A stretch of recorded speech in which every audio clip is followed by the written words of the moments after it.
Esta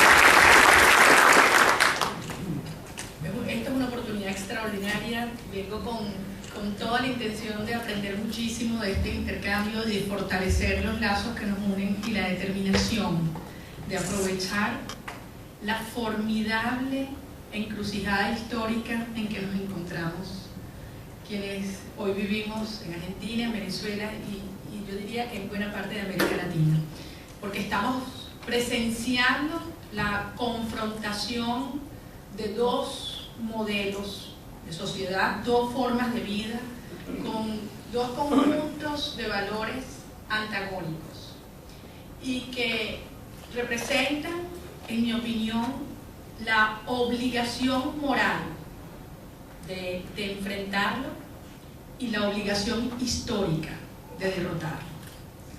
Y yo me decía que yo hiciera algunas referencias a mi experiencia y a mi vida previa y por qué estoy aquí teniendo este honor de hablarles.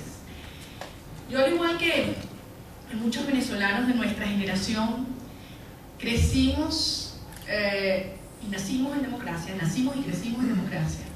Y de alguna manera sentimos que esto era parte de nuestra herencia y que la democracia se heredaba.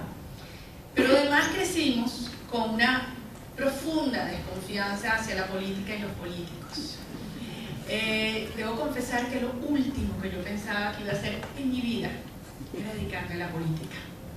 Sentía que de alguna manera eso implicaba hacer concesiones en mis valores que no estaba dispuesta a hacer, que la política contaminaba y que yo podía contribuir a mi país pues generando empleo, riqueza, valores, pero nunca en el servicio público.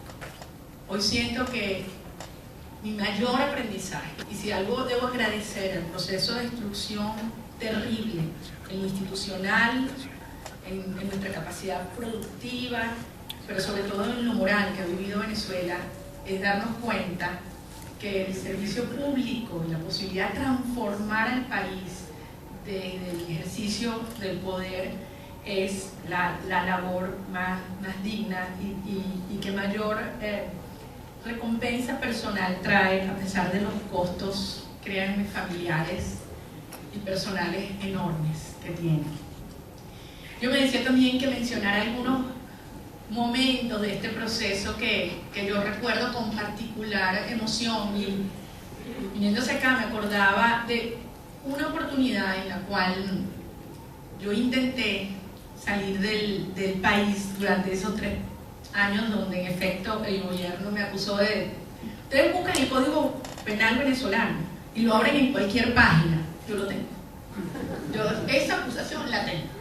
Cualquier cosa, traición a la patria, malversación, ¿qué más?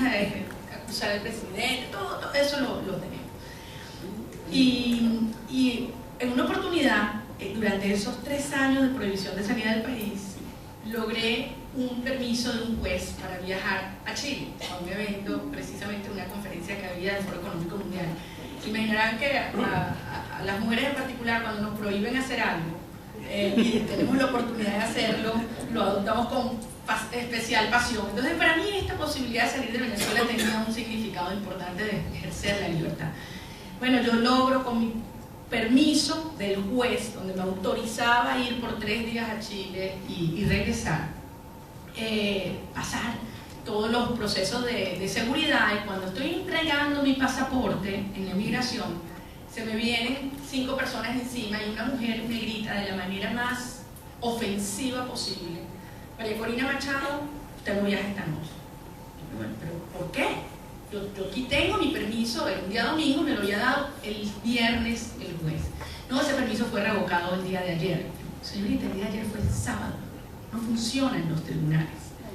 Esa revocatoria del permiso llegó por fax, haga el favor y retírese. Yo me volteo y veo al muchacho que tenía mi pasaporte y me lo entregaba así temblando.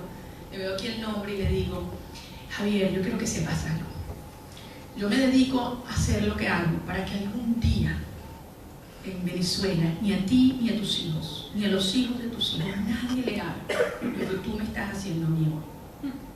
Me botaron, me sacaron del aeropuerto, no pude viajar. Como un año después, más o menos, mi mamá fue a viajar y cuando estaba pasando por la inmigración, dimos el mismo nombre, el muchacho se le queda así mirando y le dice: señora, usted es la mamá de María Corina Machado. Mi mamá dice: ay,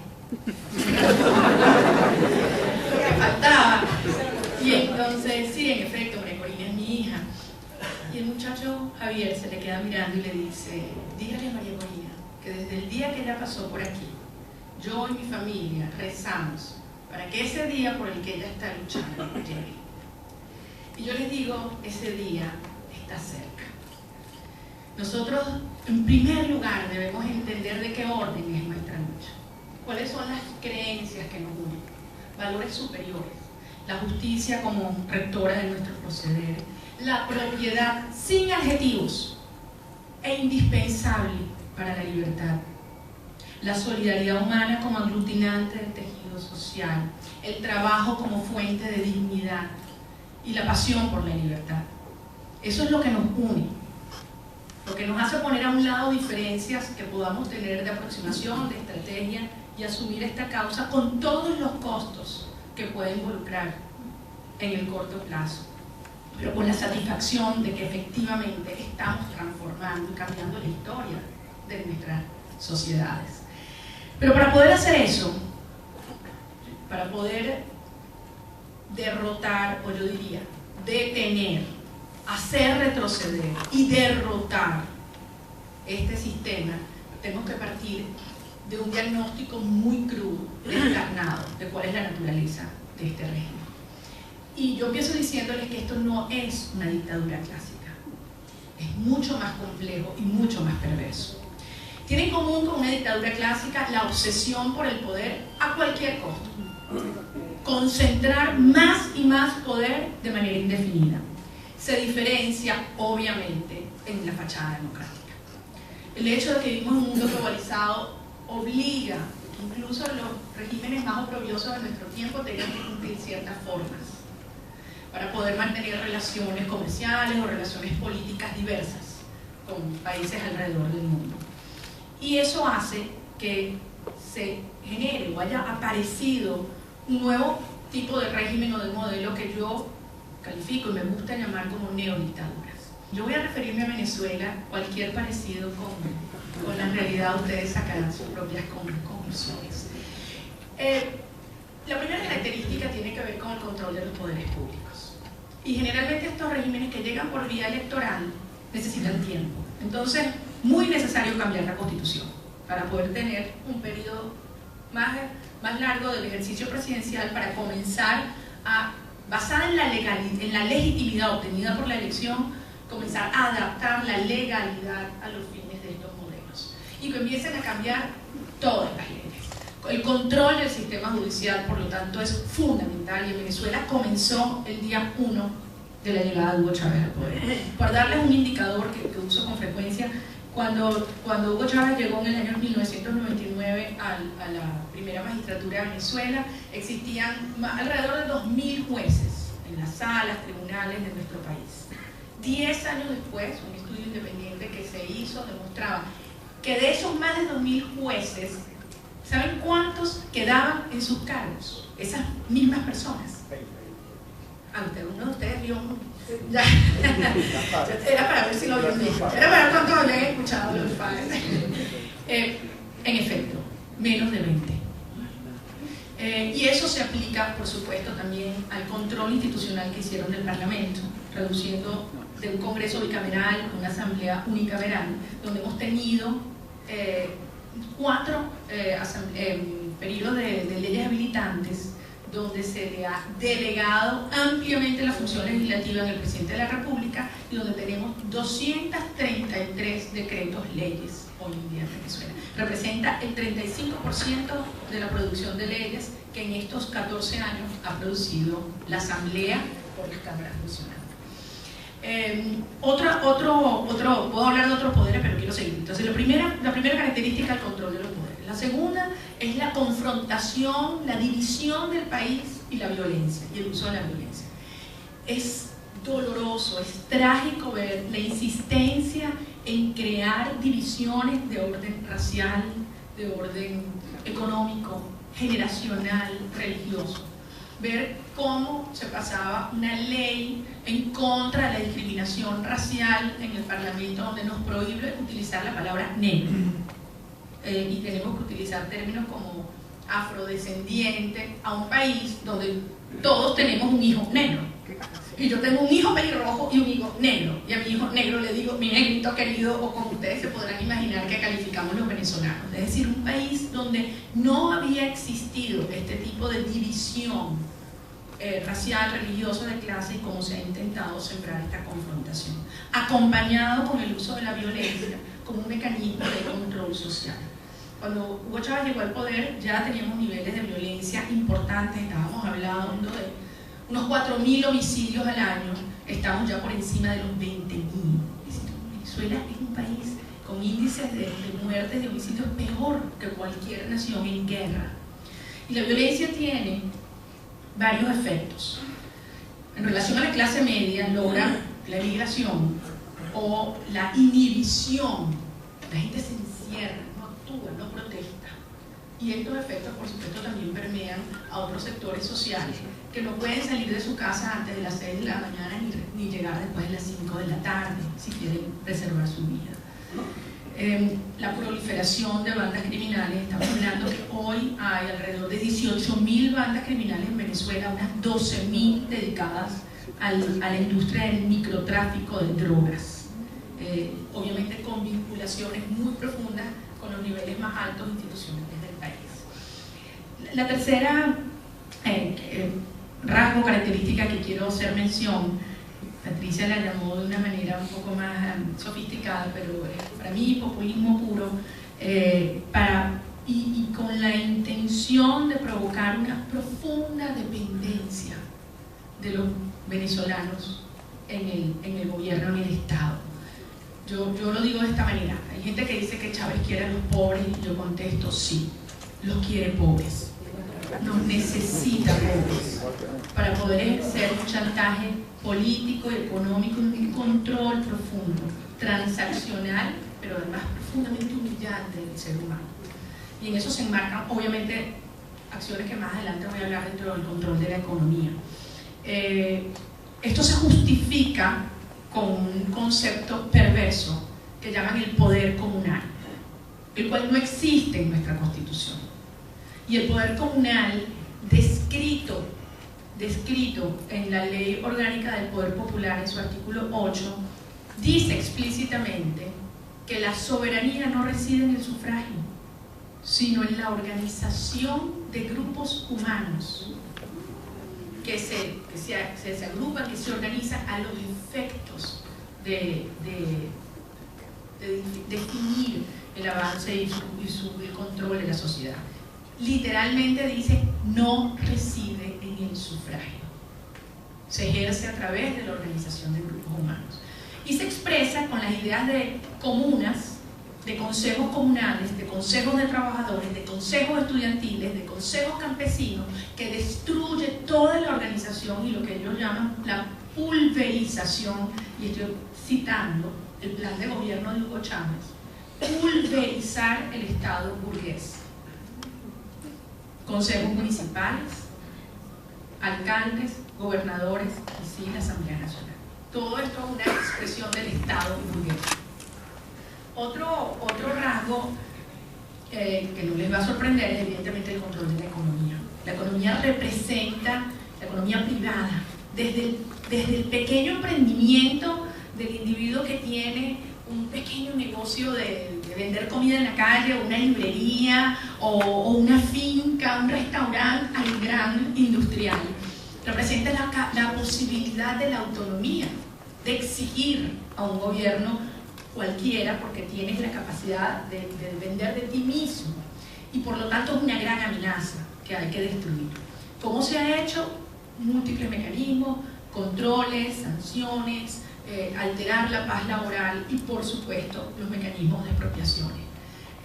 Yo podría estar toda la noche relatándoles experiencias concretas de personas que lo han perdido todo, desde pequeños hoteleros, gente que tiene posadas, restaurantes, estacionamientos, a los cuales el presidente pasa por delante y grita exprópiese. Exprópiese porque le dio la gana. Y ahí, en ese exprópiese, en medio segundo se van generaciones de trabajo, de esfuerzo, de sacrificio y de ahorro. En cada una de estas palabras son 4,5 millones de hectáreas que han sido ocupadas, invadidas y no pagadas. Y no pagadas. Tengo amigos y gente que he ido conociendo a lo largo de estos años, que se me acercan y me dicen, ¿por qué la mía, María Corina, si la mía era la más productiva? Por eso. Precisamente por eso. Precisamente por eso. Un sector que a mí particularmente me ha conmovido.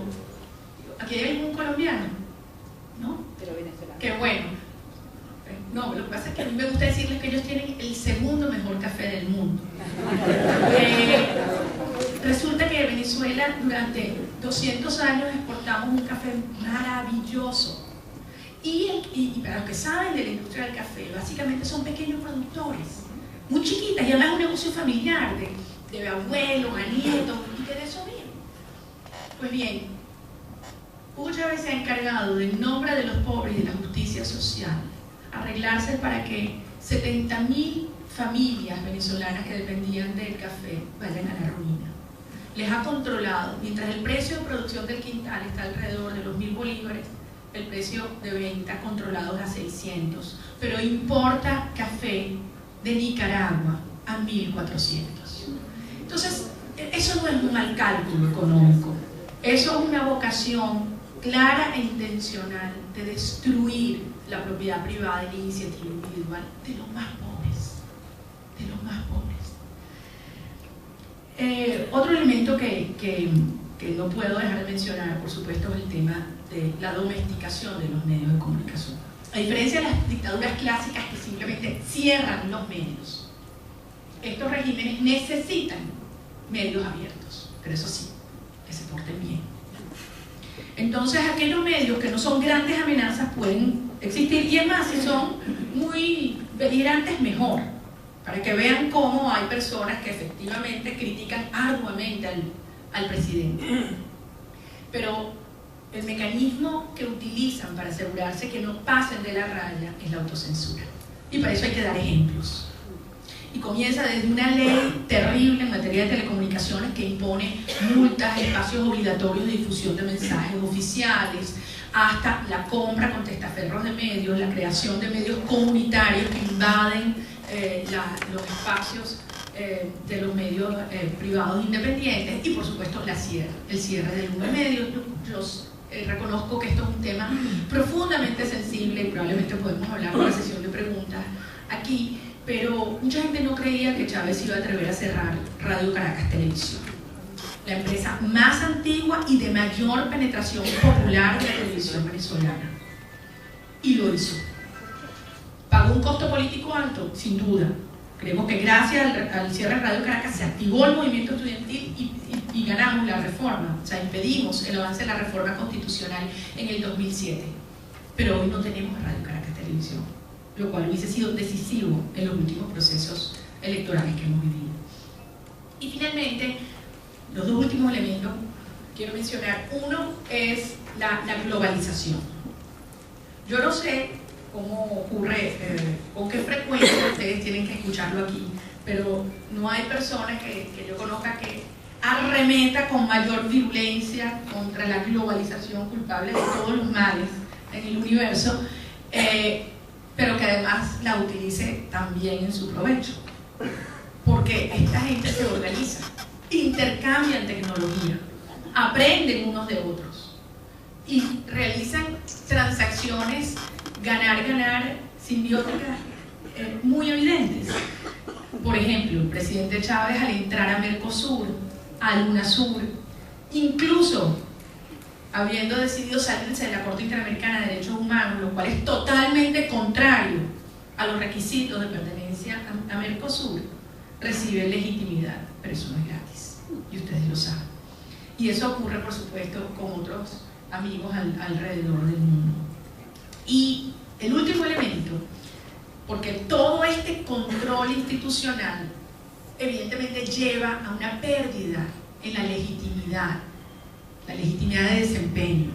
Entonces busca compensarse con legitimidad de origen. Y por eso las elecciones son muy útiles. Y hay gente que fuera de Venezuela me dice, pero bueno, pero ¿cómo que ustedes no viven en democracia? Tienen elecciones cada año, ¿no? Corrijo. Tenemos elección y media por año. Nosotros hemos tenido 20 elecciones en los últimos 14 años. Y la elección termina siendo un elemento y un mecanismo de legitimación poderosísimo, dentro y fuera del país. Pero no debemos olvidar lo que dijo una vez Fidel Castro en Margarita. Dijo, las revoluciones solo hacen elecciones cuando están seguros que las van a ganar. Y vaya que se aseguran. Y es el punto crucial que yo quisiera abordar, dado el proceso que acabamos de vivir y como aprendizaje a los procesos que tenemos por delante. En Venezuela, el diseño del sistema electoral ha sido llevado adelante de una manera sofisticada, impecable y muy efectiva. Para mí tiene tres grandes pilares. El primero es el uso de todo el poder del Estado. Cuando hablamos de todo el poder del Estado es desde, por supuesto, el presidente de la República, violando lo establecido en nuestra Constitución, que le prohíbe utilizar recursos públicos o su figura para actos proselitistas, y llegando hasta la última ambulancia en el pueblo más pequeño de Venezuela. Yo lo he visto con mis propios ojos. En San Sebastián de los Reyes, la única ambulancia, hay 5 ambulancias, están todas malas, la única que funciona se utiliza para hacer proselitismo político en los actos de gobierno. O sea, es algo monstruoso, monstruoso. Le agregamos a eso la utilización de funcionarios de nuestras Fuerzas Armadas en actividades de movilización, como hemos descrito antes.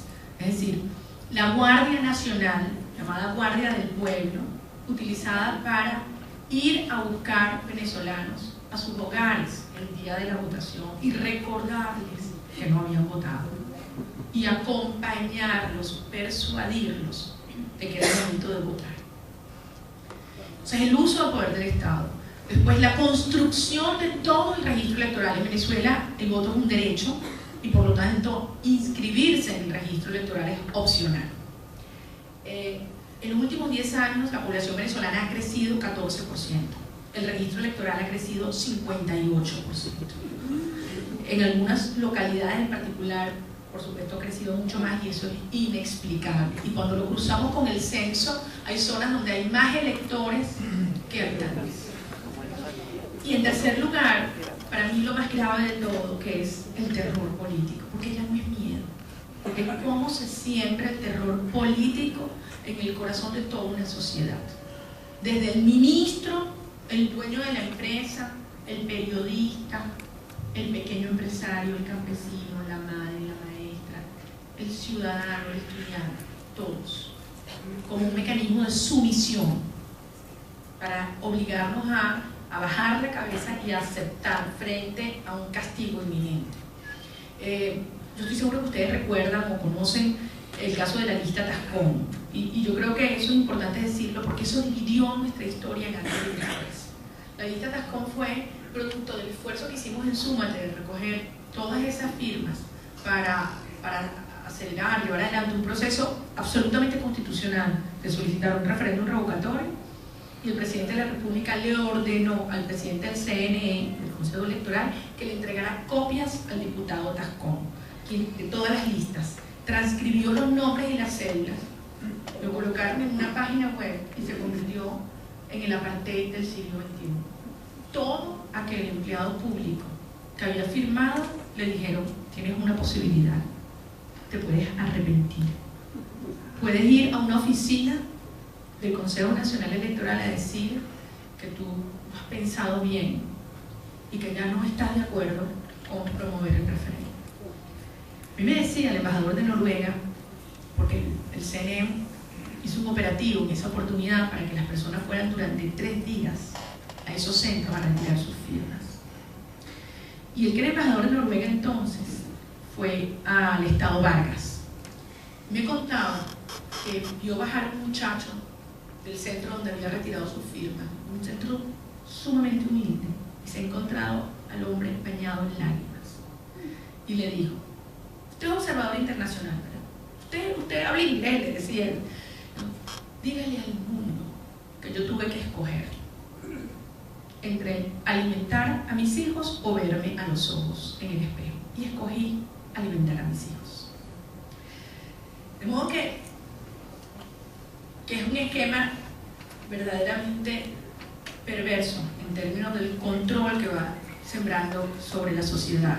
Y si le acompañamos a eso el tener el sistema de automatización más avanzado del mundo, donde no solamente a la hora de ir a votar, los venezolanos ahora tenemos que poner nuestra huella dactilar colocada, conectada por un cable a una máquina de votación.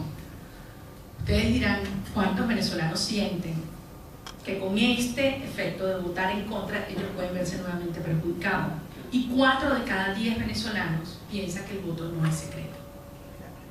Los técnicos te dicen sí lo es, y yo digo eso es irrelevante, es un tema de percepciones. Entonces, aquellos que han dicho que las elecciones en Venezuela son limpias, libres y justas, digo que no hay peor ciego que el que no quiere oír. De modo que frente a esto, ¿qué nos queda? Frente a una nueva forma de sumisión, se requiere una nueva forma de rebelión, de lucha, de organización.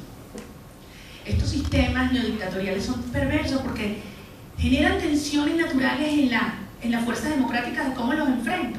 Si son democráticos, por las vías democráticas, elecciones, pero es que son dictaduras, entonces nos vamos a la resistencia. ¿Qué hacemos? Nuestro aprendizaje es ambas.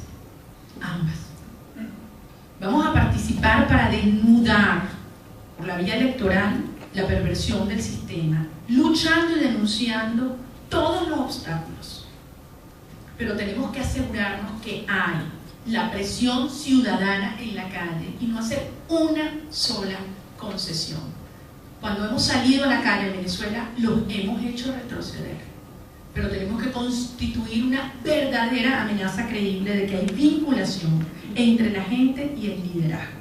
Y eso en muchos casos ha fallado. Nuestra conducción y dirección política para mostrar una ruta efectiva, pragmáticamente efectiva desde la perspectiva política, pero coherente en el plano ético, en el plano moral. Por eso yo les digo que hoy podemos hablar más adelante quizás de algunos aprendizajes específicos. En primer lugar, entender que esta es una lucha que requiere valor y valores. Y valor para tener la audacia de defender las ideas en las que creemos, para desafiar los fundamentos ideológicos que nos están planteando, para plantearle a Venezuela, sin duda en Argentina, un modelo de desarrollo distinto al que hemos tenido, al que tenemos ahora, con valentía, que la forma de derrotar el populismo no es con más populismo, sino con una forma de sociedad y de superación, mi modo de ver, autónoma y libre y por lo tanto superior.